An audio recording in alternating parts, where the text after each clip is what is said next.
వైభవ్ సూర్యవంశీకి ఇప్పుడే అమ్మాయిల కాండం ఉంటుంది. టీనేజ్లోకి వచ్చాడు. 15 సంవత్సరాలు. మరో 3 సంవత్సరాలు దాటితే 18 ఏళ్ళు. ఈ 18 ఏళ్ల వయసులోనే అమ్మాయిల మీద అటెన్షన్ పెరుగుతుంది. ఇప్పుడే కాపాడుకోవాలి.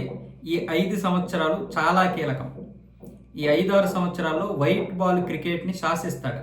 కానీ అమ్మాయిల జోలికి వెళ్ళకపోతే మనం ఇంతకుముందు కూడా చూసాం. పృథ్వీ షా అలాగే కాంబ్లీ లాంటి వాళ్ళు అమ్మాయిల జోలికి వెళ్ళి కెరీర్ని నాశనం చేసుకున్నారు. కాబట్టి సోషల్ మీడియాకి దూరంగా ఉంటూ సూర్యవంశీ మొత్తం క్రికెట్ మీద తన యొక్క ఫోకస్ని అయితే పెట్టాలి.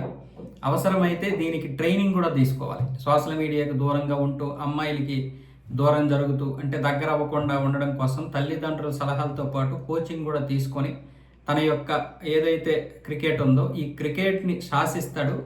సచిన్ కంటే కూడా మంచి వైబ్లోకి వస్తాడు అన్న విధంగా అయితే తప్ప అయితే మంచి సలహా ఇచ్చాడు. కానీ అది వాస్తవమే.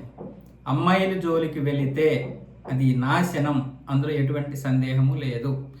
అది ఎవరైనా సరే, అంటే అందరి జీవితాలు నాశనం కాకపోవచ్చు, కానీ కెరియర్ సరిగ్గా మనం నిర్మించుకున్నటువంటి సందర్భంలో, ఇక కెరియర్ మనం ఎప్పుడు నిర్మించుకుంటాం? చదువు అయిపోయిన తర్వాత 20 నుంచి 25 ఏళ్ళ వయసులోనే మనం కెరియర్ని నిర్మించుకోవాలి. కరెక్ట్గా అప్పుడే అమ్మాయిల యొక్క ఇది కూడా మనకు వస్తుంది. ఆ సమయంలో అమ్మాయిల వెంటపడి కెరియర్ నాశనం చేసుకున్నటువంటి వారు కొన్ని వేలల్లో ఉన్నారు. వాళ్ళకి తెలుసు ఆ బాధ ఏంటో. తర్వాత ఆ అమ్మాయి ప్రేమ విజయం సాధించిన తర్వాత సరైనటువంటి కెరియర్ లేక మళ్ళీ అదే అమ్మాయి వాళ్ళని వదిలేసినటువంటి వారు కూడా చాలా సందర్భాల్లో మనకు కనబడతా ఉంటారు.